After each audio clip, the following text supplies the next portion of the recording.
Hello. हमने last video में बात की एसेक्सुअल रिप्रोडक्शन के बारे में। इस वीडियो में हम बात करेंगे सेक्सुअल रिप्रोडक्शन के बारे में। जैसे कि हमें पता है सेक्सुअल रिप्रोडक्शन में दो टाइप के गैमेट बनेंगे, that is male gamete and female gamete. These gametes will fuse to form zygote. These gametes will fuse to form zygote. And this process of fusion of male and female gamete is known as fertilization. Further, this zygote will divide to form embryo, and this embryo will be converted into new individual.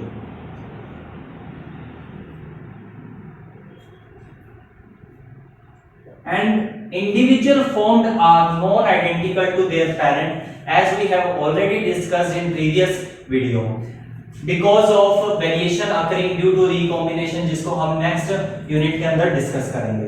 अब बात आती है, ये जो mail और female gamete है, these can be produced within a single organism or in two different organisms. अब बात करूंगे, क्या बात कर रहे हो भैया? पहले तो आपने बताया था कि यहाँ पे सेक्सुअल रिप्रोडक्शन में दो टाइप के पेरेंट्स होंगे, दो डिफरेंट टाइप के पेरेंट होंगे, बट आप बात कर रहे हो कि अब दोनों के दोनों गैमेट एक ही इंडिविजुअल में भी हो सकते हैं और दो डिफरेंट इंडिविजुअल में भी। तो हमारा जो मेन मुद्दा है यहाँ पर, वो दो टाइप के गैमेट है, ना कि दो पेरेंट है।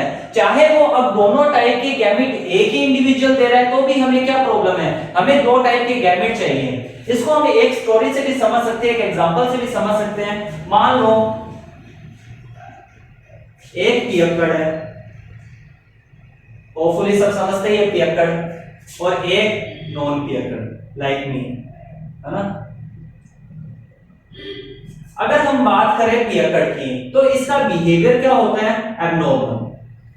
लेकिन अगर हम बात करें नॉन पियक्कड़ की, इसका बिहेवियर बिल्कुल डिसेंट, क्योंकि ये पीता नहीं है। अब जो पियक्कड़ है वो कौन होगा? जो ड्रिंक करता है, जो पीता है। लेकिन नॉन पियक्कड़ कौन है? जो ड्रिंक नहीं करता। अब बात करते हैं, जो नॉन पियक्कड़ है इसका बिहेवियर डिसेंट है, लेकिन समहाउ अगर इसका डिसेंट बिहेवियर जो है एबनॉर्मल में कन्वर्ट हो जाए, ये वाली कंडीशन आ जाए अपने पास यहाँ पे, लेकिन वो स्टिल पीता नहीं है, तो क्या हम उसको पियक्कड़ बोलेंगे? नहीं, that is said to be non पियक्कड़, क्योंकि वो पीता नहीं है, चाहे उसका बिहेवियर एबनॉर्मल हो गया। लाइकवाइज हम बात करते हैं, जैसे कि हमने देखा asexual reproduction and sexual reproduction. Asexual reproduction में हमने बात की थी वन पेरेंट इन्वॉल्व होगा, सेक्सुअल रिप्रोडक्शन में हमने बात की थी टू पेरेंट्स इन्वॉल्व होंगे। यहां पर दो टाइप के गैमेट बनेंगे, male and female gamete, which will fuse to form zygote. The process is known as fertilization. That means यहां पर fertilization होगा, बट इस केस के अंदर fertilization नहीं।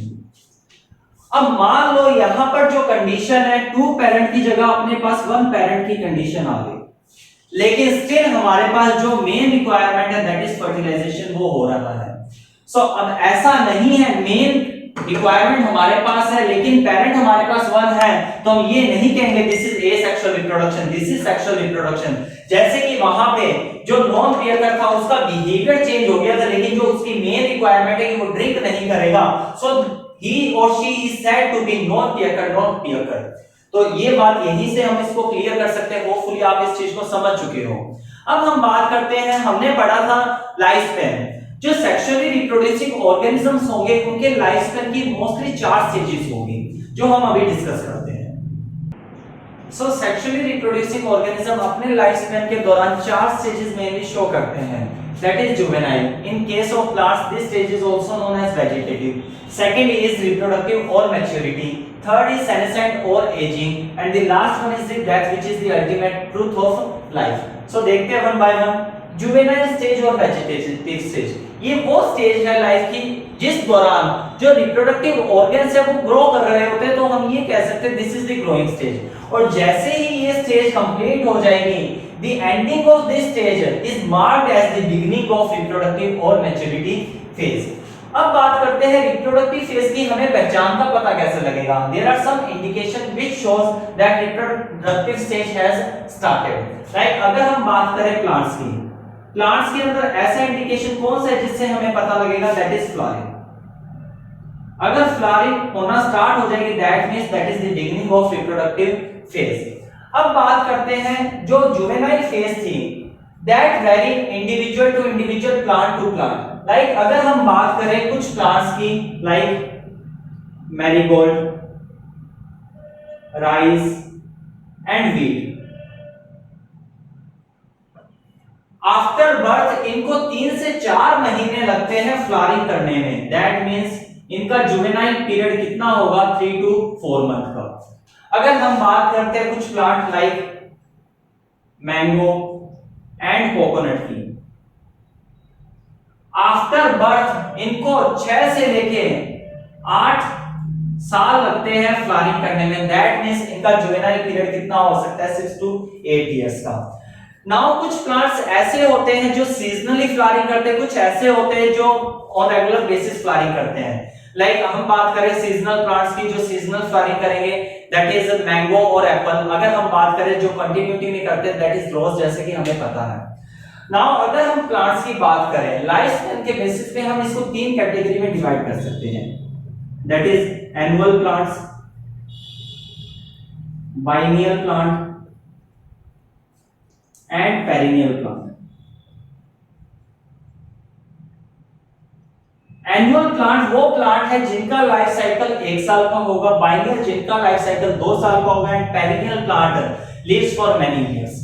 अगर हम बात करें इन स्टेजेस की, इन चारों स्टेजेस को हम एनुअल और बाइनियल प्लांट के अंदर अच्छे से आइडेंटिफाई कर सकते हैं, क्योंकि इनका लाइफ साइकिल इतना छोटा है और इनके अंदर जो फ्लावरिंग होती है इनके लाइफ साइकिल के अंदर वो केवल एक बार देखी जा सकती है। अगर हम बात करें बाइनियल की, फर्स्ट ईयर में तो वो वेजिटेटिव फेज को क्रॉस करने की कोशिश करेगा, सेकंड ईयर के अंदर क्या करेगा, वो अपनी रिप्रोडक्टिव फेज स्टार्ट कर देगा। तो इनके अंदर जो होती है वो फ्लावरिंग लाइफ साइकिल के अंदर एक बार देखने को मिलती है। सो दैट जो रिप्रोडक्टिव फेज जो फ्लावरिंग से पहले होगा वो वेजिटेटिव फेज हो जाएगी, जो फ्लावरिंग के दौरान होगी वो रिप्रोडक्टिव फेज हो जाएगी, after that senescent phase and death. तो यहाँ पे हम उसको आइडेंटिफाई कर सकते हैं। लेकिन पेरिनियल की बात करें, ये बहुत सालों तक जिंदा रहता है, तो it is very difficult to identify different stages.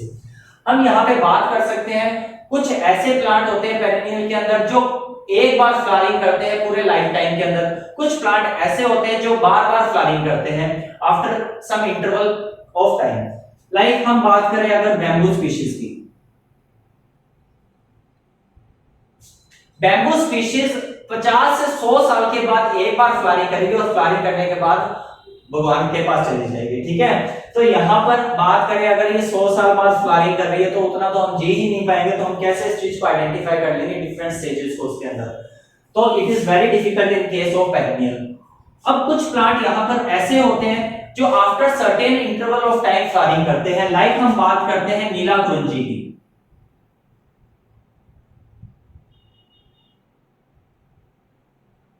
जिसका साइंटिफिक नेम होता है स्ट्रोबिलैंथस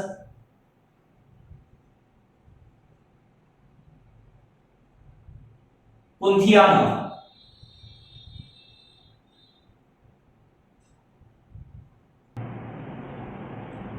सो आपको साइंटिफिक नेम लिखना आना चाहिए। आप 9th और 11th क्लास में पढ़ते हो कि जो साइंटिफिक बाइनोमियल नोमेनक्लेचर होता है 2 नेम से बना होता है, 2 वर्ड से बना होता है। First is genus, second is species. And genus का जो फर्स्ट लेटर होता है दैट इज कैपिटल, स्पीशीज का जो फर्स्ट लेटर होता है that is small, and both are underlined separately. So Neela Kurinji का जो साइंटिफिक नेम है दैट इज स्ट्रोबिलैंथस कुंथियाना। और अगर हम स्ट्रोबिलैंथस कुंथियाना की बात करें तो ये 12 साल के अंदर एक बार फ्लावरिंग करता है, 12 years। आपकी एनसीईआरटी बुक लिखती है कि इसने लास्ट टाइम 2006 के अंदर फ्लावरिंग की थी, बट ऑलरेडी 12 साल प्लस कर दो दैट मींस 2018 के अंदर भी ये फ्लावरिंग कर चुका है इन अक्टूबर। अब बात करते हैं this was all about the plants की, इसमें हम रिप्रोडक्टिव फेज का कैसे इंडिकेशन करेंगे। अब बात करते हैं हम बर्ड्स की। बर्ड्स के केस के अंदर क्या होता है, दे स्टार्ट लेइंग एग्स, जिससे हमें पता लगता है they have been started reproducing. हम यहाँ पे बात करते हैं एग जो होता है वो नेचुरल कंडीशन के अंदर सीजनली देंगे, लेकिन हम बात करते हैं कैप्टिविटी के अंदर that is given on regular basis, because उनको इस तरह से इंड्यूस किया जाता है। That is not a case of reproduction, that is commercial exploitation, पैसा के लिए ऐसा किया जाता है उनके साथ। अगर हम बात करते हैं फ्रॉग्स और लिजर्ड की, उनके अंदर भी जो रिप्रोडक्टिव फेज का इंडिकेशन होगा वो एग ही होगा। Now if we talk about humans, कि ह्यूमंस का हमें कैसा पता लगेगा। हम सभी को पता है ह्यूमंस के केस के अंदर क्या होता है, एक स्टेज जिस दौरान की उनके रिप्रोडक्टिव स्ट्रक्चर्स डेवलप हो चुकी होती है उस स्टेज को हम प्यूबर्टी बोलते हैं, जिस दौरान क्या होते हैं उनके अंदर चेंजेस आते हैं। मेल के अंदर कुछ अलग चेंजेस होंगे, फीमेल के अंदर कुछ अलग चेंजेस होंगे। लाइक मेल की बात करें, बियर्ड की ग्रोथ होगी, hair growth in armpit, oily skin, deep voice. अगर हम फीमेल की बात करें, oily skin, growth of hair in armpit and enlargement of breast. So these are the some indication in males and females जो हमें ये बताते हैं कि वो रिप्रोडक्टिव स्टेज के अंदर एंटर कर चुके हैं। अब हम बात करते हैं मैमल्स की, प्लेसेंटल मैमल्स की।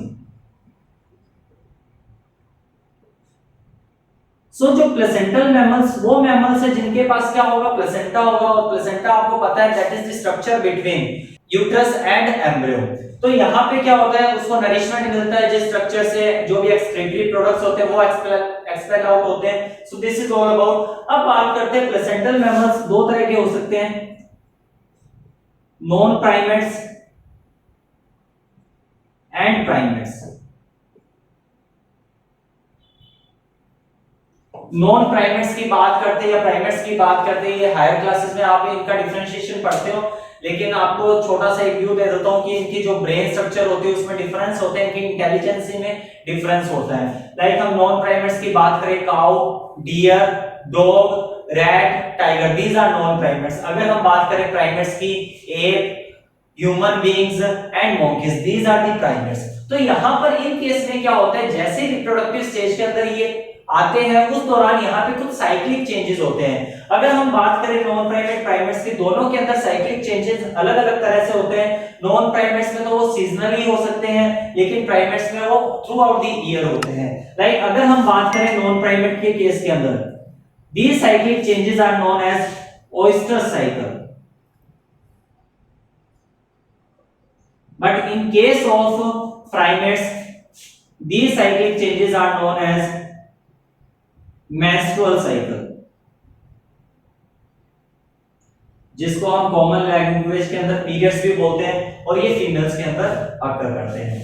सो these are the all indications which marks the beginning of reproductive phase.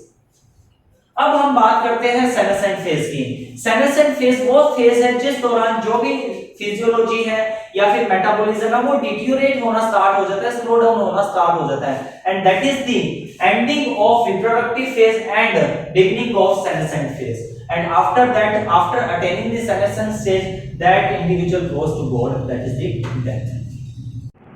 So अभी हमने बात की सेक्सुअली रिप्रोड्यूसिंग ऑर्गेनिज्म के जो लाइफ ड्यूरेशन है उसके दौरान हम 4 स्टेजेस देख सकते हैं, और जो वो 4 स्टेजेस है जब एक से दूसरी स्टेज की तरफ जाते हैं तो उसके लिए रिस्पॉन्सिबल हार्मोन्स होते हैं।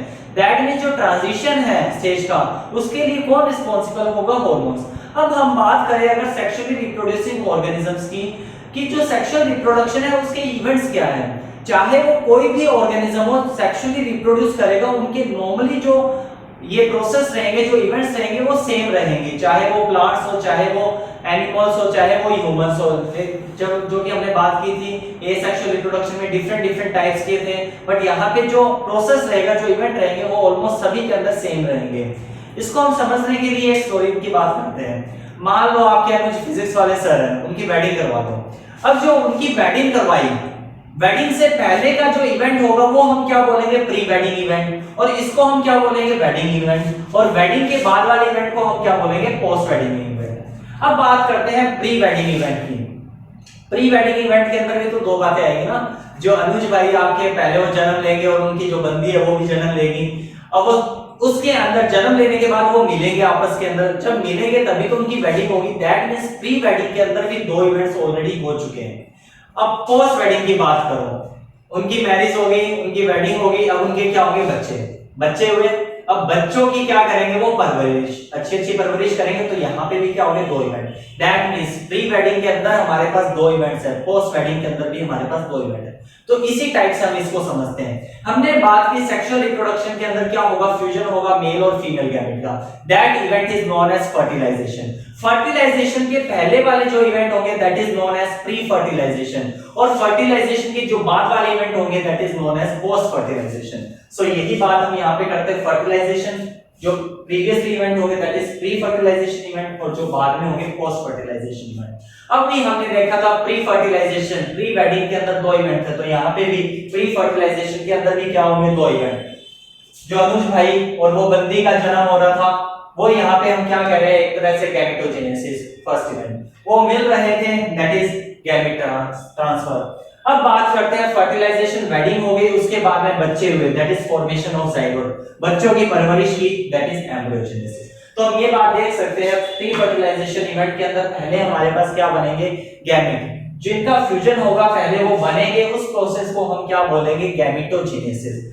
अब मेल गैमेट बना और फीमेल गैमेट बना, अब वो दोनों के दोनों क्या होंगे, ट्रांसफर, उसको हम क्या बोलेंगे, प्रोसेस को गैमेट ट्रांसफर। अब वो ट्रांसफर हो जाएंगे, अब बाद में वो क्या करेंगे, fuse, and that process of fusion of gametes is known as fertilisation. जैसे ही वो फ्यूज होंगे तो हमारे पास उसका रिजल्ट मिलेगा, जैसे वेडिंग का रिजल्ट उनका अनुज भाई और उस बंदी का क्या था, बच्चे, वैसे इसका फर्टिलाइजेशन का रिजल्ट क्या है, फॉर्मेशन ऑफ जाइगोट, जाइगोट बनेगा। अब वहां पे हमने परवरिश की बात की, यहाँ पे अब क्या होगा, जाइगोट किसमें कन्वर्ट हो जाएगा, एम्ब्रियो में, और the formation of embryo from this zygote is known as embryogenesis. So अब हम नेक्स्ट वीडियो में बात करेंगे इन पांचों इवेंट की वन बाय वन करके। सो मिलते हैं नेक्स्ट वीडियो में, ओके बाय, थैंक यू।